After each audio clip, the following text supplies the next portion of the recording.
Alright, today I'm hoping to completely bypass the kill and buzzer switches.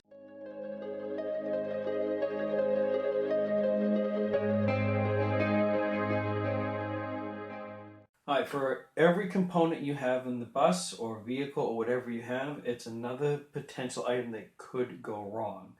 And the problem is, if one of these goes bad, I can't start the bus. But what I'm going to do is do a little troubleshooting. I'm going to disconnect these wires, figure out which one is ground, which one is power, and I'm going to bypass these units and go directly and ground it to the bus. That way, if one of these switches goes bad, after that, I won't have to worry about it any longer. And of course, this is not being a kid's bus anymore. I don't have to worry about kill switches and things like that. I need the bus to start. Alright, so the next question you're probably asking is, how am I going to determine which one is power? Because I do not want that one hooked up permanently. I want the ground. And I'm going to use this right here. So once I strip the wires, I'm going to hook this to one end, or up here, vice versa, and just touch the end of the wire to see which one is power. So what I'll need to do is to turn the key on in the front and then do that test.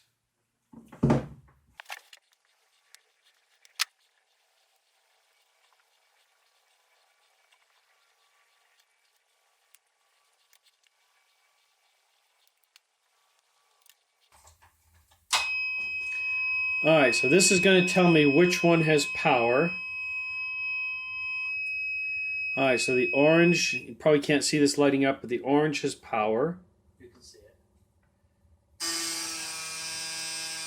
The red is the buzzer and has power. Very low power. And this last one has no power. Alright, so my next step is, I know I have a good ground up here, so I'm just simply going to hook this wire temporarily in, ground it out to the ground wire below, and we'll see if the bus starts.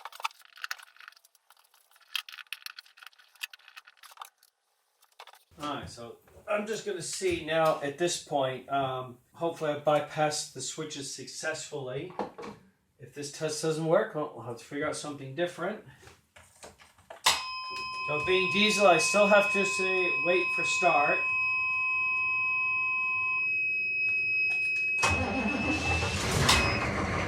Alright, so that is successful.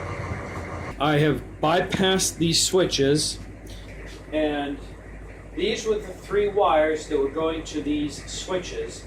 Two of them had power, and I had three units. I had this basic on-off switch right here, and that was easy to bypass because I just simply connected the two wires to disconnect it from this. However, these, and I'm not sure how, because there's three going to this, at least three going to this. I'll take all this tape off so you can see. And I bypassed the two with power, ground that out, and so now I am good to go.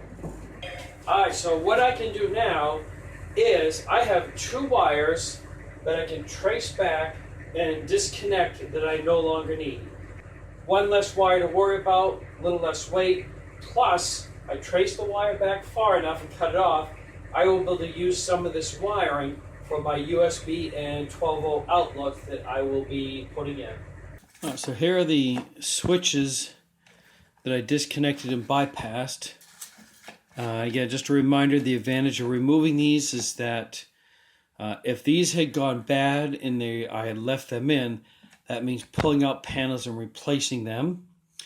These were also hooked to, I will show you one more time, this switch right here that was connected to this setup right here.